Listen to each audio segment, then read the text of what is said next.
Salutations et bienvenue dans la psychiatrie du XXIe siècle. Vous assistez maintenant à un cours en ligne. Je suis le docteur Eric Malvos. Je suis chercheur, psychiatre et designer 3D. Je travaille en tant que PH, c'est-à-dire praticien hospitalier, dans le service de psychiatrie adulte du professeur Lançon, CHU Conception, pôle psychiatrie APHM, sur la planète Marseille, bien sûr.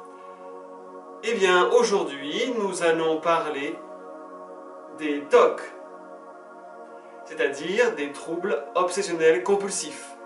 Comment les reconnaître, quelles sont leurs épidémiologies, comment les identifier, quelles sont les sources et les causes possibles de ces obsessions, les modèles, et naturellement, nous aurons des cas cliniques, et surtout, la vraie question va être de pouvoir les traiter, et vous savez ce que je vais dire, de les traiter avec des méthodes du XXIe siècle.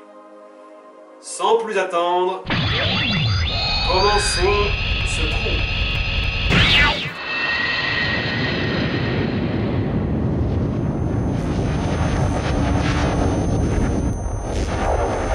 Voilà donc avec les troubles obsessionnels compulsifs, et vous pouvez tout de suite voir un personnage qui est connu. Est-ce que vous reconnaissez ce personnage? Donc je vous pose la question, prenez votre temps. D'abord, de quel acteur s'agit-il? Vous avez trouvé? Vous aurez un point de plus à l'internat. Au concours de l'internat. Alors en fait il s'agit de Leonardo DiCaprio. Dans quel film? Prenez votre temps. Regardez bien. C'est Aviator. Et il interprète un personnage historique, un personnage connu, qui est un grand pilote d'avion, qui était Howard Hughes, qui est tout simplement à l'origine de la compagnie aérienne TWA, et qui a battu plusieurs records du monde de vitesse en avion. On peut voir dans ce cliché justement un aspect typique du TOC, et cette recherche absolue de précision, de perfection, l'absence d'erreur, et effectivement Howard Hughes souffrait de TOC, en particulier de TOC également de contamination. Alors, les objectifs du cours, c'est bien sûr de comprendre ce qu'est un individu normal sur le plan psychiatrique, mais ça on l'avait déjà vu avec le cours sur les phobies, j'irai donc assez vite, de comprendre les mécanismes du TOC, bien sûr à la définition, d'évaluer des cas réels, donc des cas cliniques de TOC, et de proposer des thérapies, et bien sûr, je vous l'ai dit plusieurs fois, pas des thérapies des années 70, mais des thérapies du XXIe siècle, car ce cours se passe au XXIe siècle. Pour ceux d'entre vous qui regardaient ce cours en 2400 ou en 2500, effectivement, c'est un cours assez ancien qu'on donnait à l'époque d'Internet, et lorsqu'on n'avait pas encore de prothèses artificielles. Lorsque les hommes étaient encore entièrement biologiques, donc. Alors, et bien sûr, on va aborder la psychiatrie du XXIe siècle, et je vais à peine aborder les notions de réalité virtuelle en thérapie, puisque vous aurez, il y a un cours YouTube qui est consacré entièrement à l'utilisation de la réalité virtuelle en psychiatrie. Le plan, eh bien, je vous l'ai dit, normalité psychiatrique, définition épidémiologie, les modèles pour expliquer les mécanismes, dégâts cliniques, la thérapie, d'abord la thérapie en tant que pharmacologie, c'est-à-dire les traitements médicamenteux, la psychothérapie ensuite, la réalité virtuelle, je l'aborderai à peine, et l'avenir de la prise en charge. Alors, je vous le redis, normalement, si vous avez vu les cours sur la phobie, vous le savez peut-être, mais dites-moi, j'aimerais que vous réfléchissiez, en tant que futur psychiatre, ce que c'est qu'un individu normal sur le plan psychiatrique. Je vous laisse réfléchir.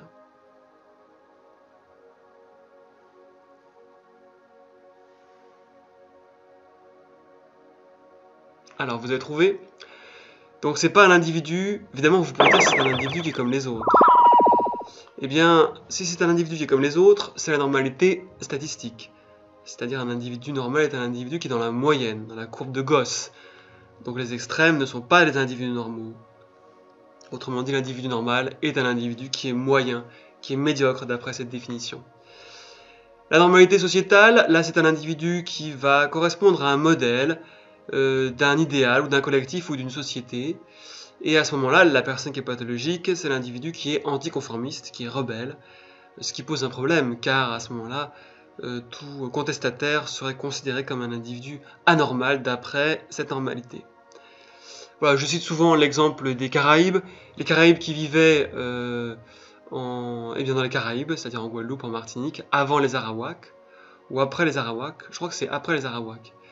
Et dont la norme sociétale était le cannibalisme. Donc, être un individu normal dans cette société et être un individu qui est cannibale. Vous voyez tout de suite le problème de cette normalité, de cette définition de la normalité.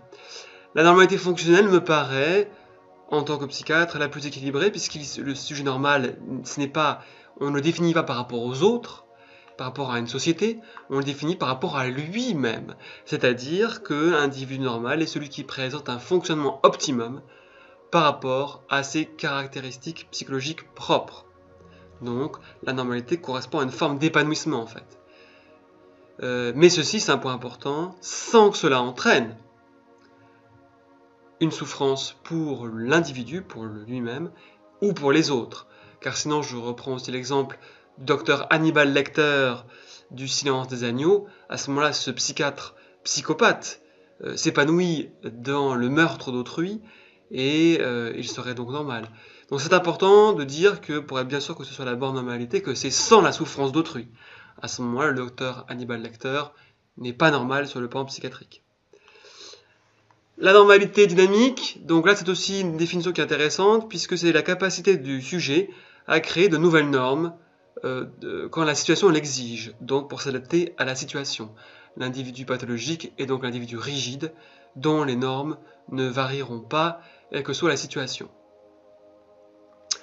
Passons un petit peu au TOC. Alors, les TOC, donc, bon, les définitions, vous pouvez les trouver sur Internet, c'est évident, donc c'est pas une grande difficulté. Je vais au cours de cet exposé plutôt vous parler des choses qui ne sont pas dans les livres, que l'on voit lorsque on a une certaine expérience dans les centres hospitaliers universitaires en service de psychiatrie. Je vais quand même vous parler succinctement évidemment des définitions pour des raisons protocolaires et des raisons évidentes d'habitude. Alors, donc, d'abord, sachez que les TOC appartiennent aux troubles anxieux. Les troubles anxieux sont une large famille, un groupe de troubles mentaux qui sont caractérisés comme présentant de l'anxiété comme symptôme central. Voilà. L'anxiété, je vous rappelle, c'est une expérience courante qui n'est pas forcément en rapport avec un trouble anxieux. C'est un trouble anxieux dès l'instant que l'anxiété devient excessive ou prolongée. Voilà, lorsqu'on a des inquiétudes excessives, des craintes très importantes, des ruminations. Alors, on retrouve justement dans le trouble anxieux le TOC, et il y a aussi, vous l'avez vu certainement dans le cours sur les phobies spécifiques, les phobies sociales, l'agoraphobie, le trouble panique, le trouble anxieux généralisé. Je vous rappelle que depuis le DSM-5, le stress post-traumatique et l'état de stress aigu n'en font plus partie. Ils ont leur entité propre. Le TOC, eh bien, c'est l'intrusion de pensées, d'idées, d'affects ou d'images mentales répétitives qui ne sont pas désirées et que le sujet ne peut pas contrôler.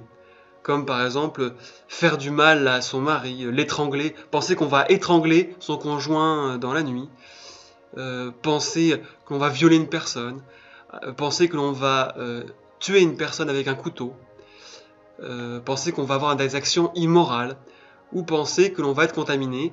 Toutes ces pensées, en fait, elles vont être répétitives, et en fait, ces pensées qui vont se répéter, ces idées, en fait, vont assiéger la pensée du sujet. Elles vont assiéger son intellect. L'individu est totalement submergé par toutes ces pensées blasphématoires, immorales, fantaisistes, violentes, d'où le nom obsession, puisque obsessio vient du latin assiéger, comme on assiège un château. Hein. Il est composé de ob devant et de sedere, se tenir. Au niveau du DSM-5, c'est le 300.3 F42.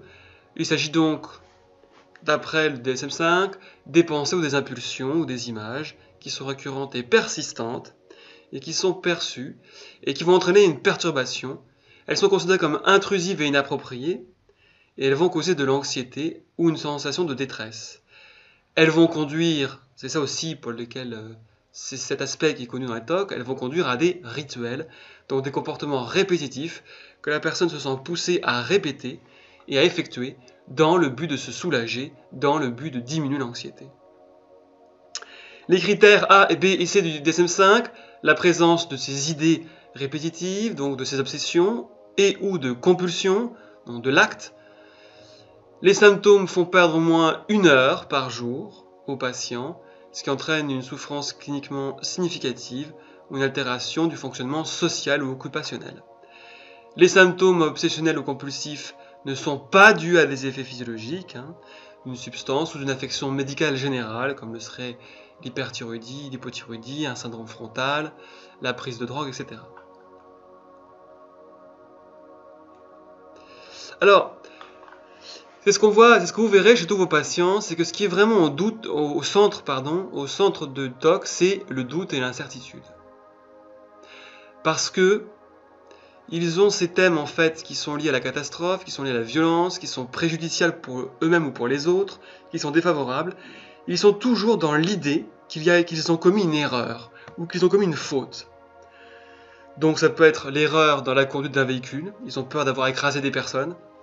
J'ai vu des patients donc, qui, au moindre bruit en conduisant, pensent qu'ils ont écrasé quelque chose ou une personne et vont souvent faire demi-tour pour aller voir si par hasard ils n'auraient pas écrasé un animal ou une personne.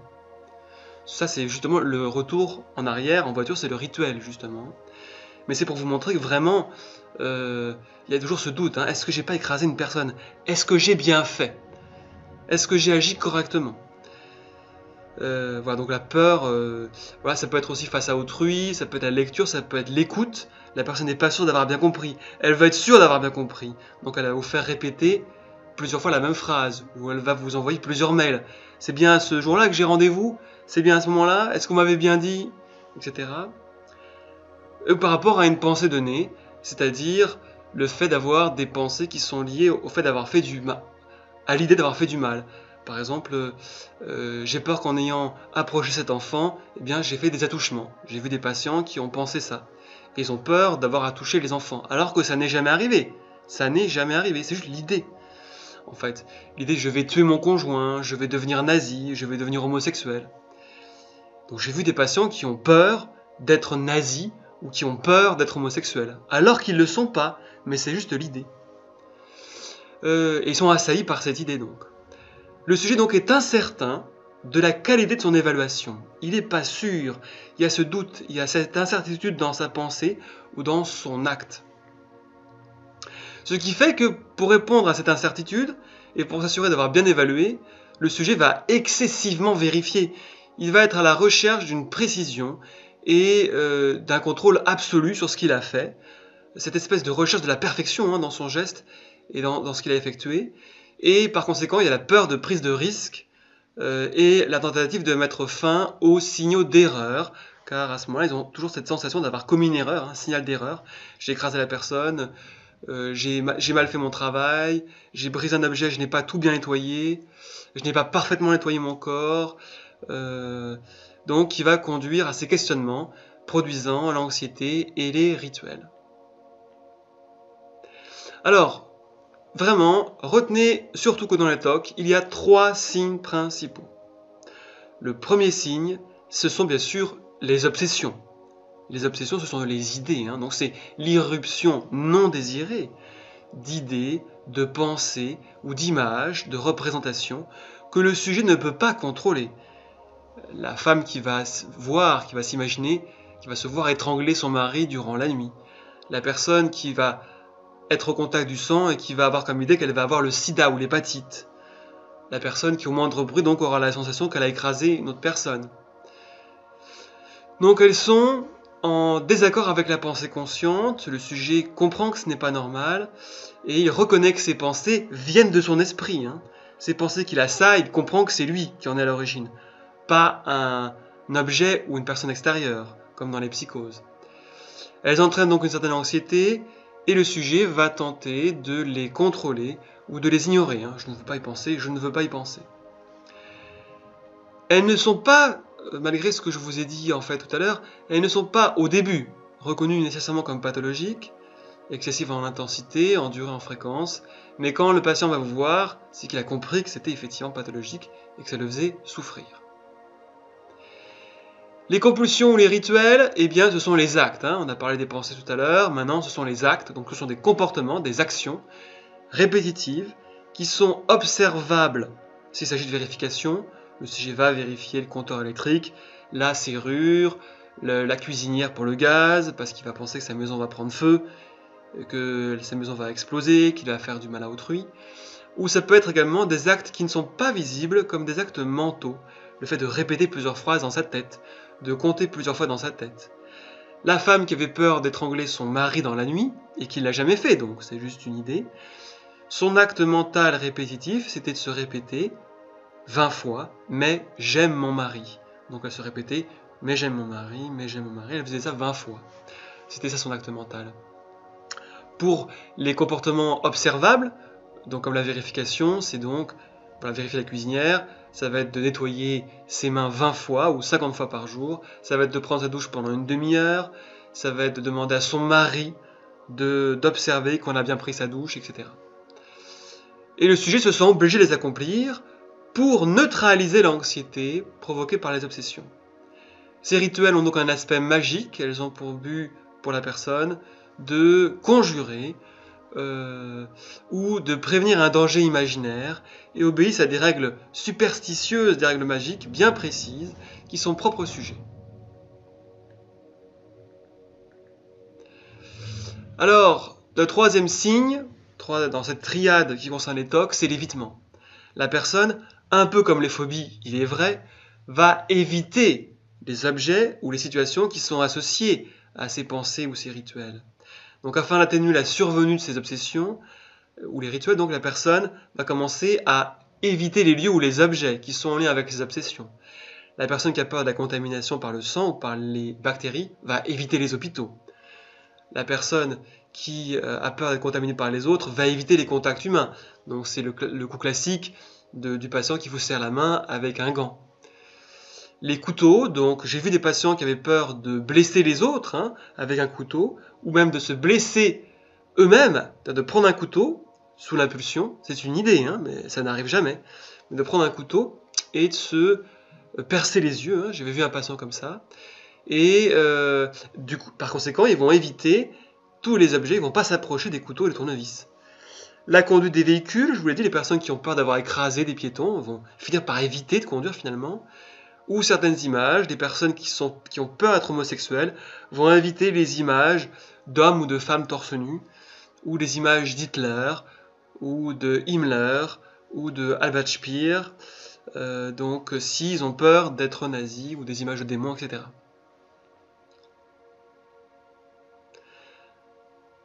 Alors, les thèmes des obsessions, 4 thèmes essentiels, les obsessions et les idées. Donc, ces idées se regroupent en 4 thèmes. Le premier thème, c'est la contamination, c'est l'une des plus connues. C'est la crainte d'une infection ou d'une maladie qui va conduire à des rituels en général de lavage, de port de gants, d'évitement des lieux sales, du sang, des structures de soins. Donc c'est la personne qui va penser, si je vais toucher du sang, je vais être malade, je vais avoir le sida, je vais avoir l'hépatite. Interdiction, c'est la crainte de provoquer une catastrophe, de commettre une erreur ou un acte dangereux par impulsion, ou de blasphémer, ou de braver un interdit moral ou sexuel, ce qui va conduire à des rituels de vérification. C'est ce que je vous ai dit tout à l'heure, par exemple par rapport à la voiture, la personne qui a peur d'avoir écrasé des piétons, donc d'avoir commis un acte immoral ou préjudiciable, et qui va vite revenir pour vérifier si elle n'a pas écrasé quelqu'un. C'est la personne qui a peur de blesser quelqu'un avec des couteaux, c'est la personne qui a peur d'avoir à toucher à des enfants parce qu'il les a effleurés ou parce qu'il en a vu dans la rue. C'est la personne qui a peur d'être cambriolé, donc ça va être la vérification de la serrure. Le rituel, ça va être de demander à d'autres personnes s'ils n'ont pas agressé des enfants, ils n'ont pas à toucher des enfants. Ça va être des comportements de prière, des comportements d'excuses répétitives et d'évitement comme on l'a vu. La symétrie, troisième thème, donc ici c'est la crainte du désordre. Donc tout est chez la personne, tout est parfaitement rangé, selon des règles précises. Hein. Tout est parfaitement ordonné, donc les couteaux sont parfaitement parallèles, les stylos sont perpendiculaires à la table, comme dans le roman de Stephen King, hein, dans le film Misery, le pingouin est orienté vers le nord hein, et le manchot vers le sud, parce que l'Antarctique c'est l'Arctique, ils ne vivent pas au même endroit. Hein. Normalement, le manchot c'est en Antarctique et le pingouin c'est en Arctique. Vous voyez donc ces règles en fait, d'alignement, de symétrie, de logique, de loi.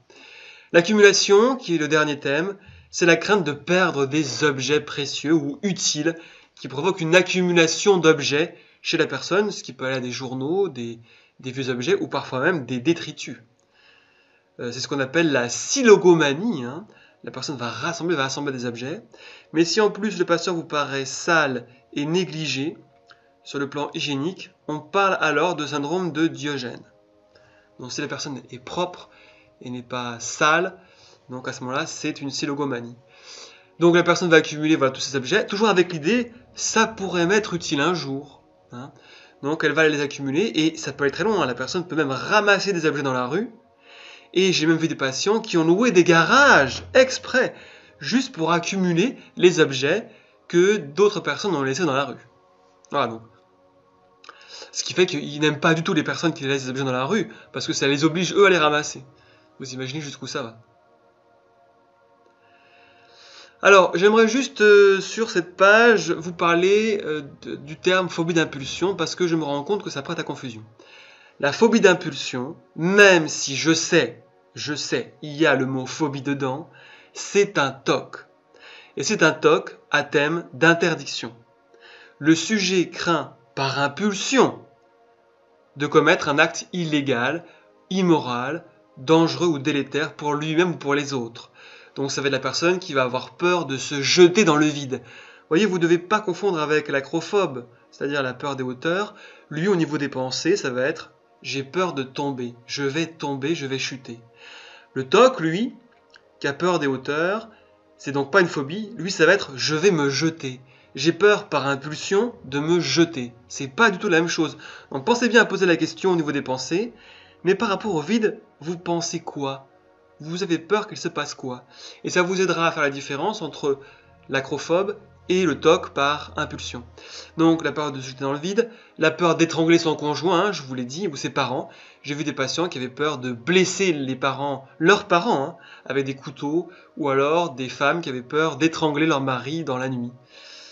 Voilà, la peur également de se faire du mal à soi, hein, de prendre un couteau ou un tournevis et de se percer l'œil, ou la peur d'avoir des attouchements avec des enfants. Voilà, ce qu'il faut retenir, c'est n'appelez pas la police. Il n'y a jamais, je dis bien jamais, chez un TOC, de passage à l'acte. Sauf si c'est une psychose, mais là on ne parle pas de psychose, hein. On parle bien de TOC. Le TOC ne passe pas à l'acte, parce qu'il est terrorisé justement à l'idée de passer à l'acte. Il redoute l'acte plus que tout, donc il ne commettra jamais, en fait, ce qu'il redoute. Hein. Donc une fois de plus, ne vous inquiétez pas, pour les autres il ne se passera rien. Hein. N'appelez pas la police, ne mettez pas cette personne sous arrêt, il ne commettra jamais de crime. Mais il a peur de ses idées en fait. Cela entraînera au contraire des comportements d'évitement. La personne va éviter de conduire, va éviter les couteaux, va éviter les enfants. Voilà.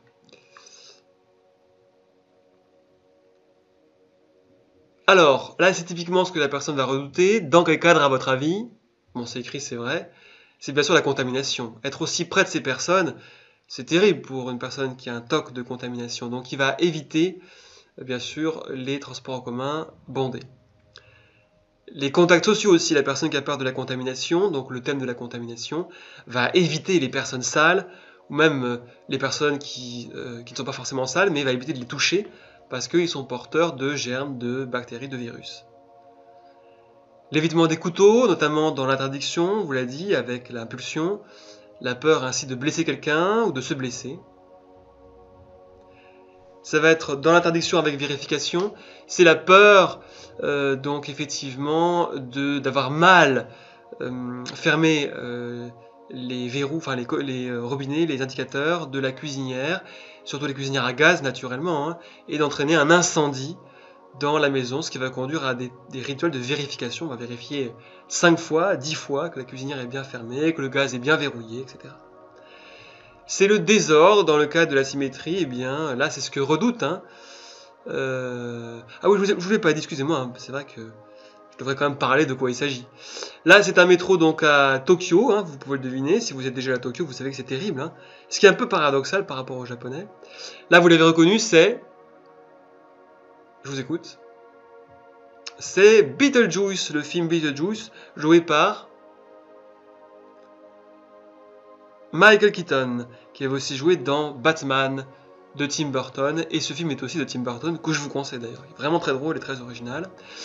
Là, effectivement, vous le savez certainement, car votre génération regarde des dessins animés japonais. Il s'agit de Nikki, en fait, qui est un dessin animé japonais qui traite de cette personne qui souffre probablement de bipolarité. Bon, ce qui n'est pas le thème de cette fois-ci, mais là, c'est intéressant car on voit nettement son intention de porter à l'atteinte à autrui. Ah voilà, Mirai no Nikki. Le titre complet, c'est Mirai no Nikki. Et là, par contre, je connais pas cet animé japonais. À vous de, si vous le savez, je vous invite à m'envoyer un mail pour ce titre mystérieux. Et le désordre, donc, c'est aussi une situation terrible pour les personnes qui ont un toc de symétrie, de rangement, hein, et puisqu'ici, évidemment, c'est terrible pour eux, cette situation. C'est le bureau d'un personnage très connu, puisque c'est le bureau de Einstein, qui a été pris peu de temps après son décès. Les images immorales ou blasphématoires, donc quand on a dit immoral, de blesser les autres, d'avoir des idées démoniaques, si c'est la religion, des pensées immorales. Donc à ce moment-là, c'est effectivement un thème d'interdiction. Alors, donc vous reconnaissez ce personnage, de qui s'agit-il? C'est bien sûr le Joker dans Batman de Tim Burton, interprété par Jack Nicholson. Alors, cela entraîne un handicap très important, bien entendu, car d'abord les pensées intrusives vont parasiter l'intellect, le processus mental du sujet. Elle va ainsi altérer l'attention et les processus mentaux, ce qui va entraîner une souffrance psychique. La personne va avoir du mal à se concentrer sur ses tâches quotidiennes, sur ce qu'elle veut accomplir, avec ainsi une diminution de l'efficacité au niveau professionnel et social. Cela implique également la crainte d'un large éventail de situations. La personne qui a peur de la contamination va ainsi éviter donc les hôpitaux, le contact avec les autres personnes, les lieux publics, les poubelles pour l'accumulation, les hauteurs pour les impulsions, les couteaux donc aussi pour les impulsions.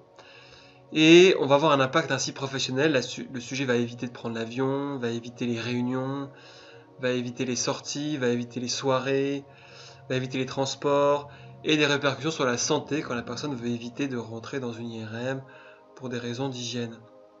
Donc on a vraiment une atteinte de l'autonomie de la personne. La personne qui viendra vous voir souffre vraiment mentalement. Il est donc important de pouvoir l'aider.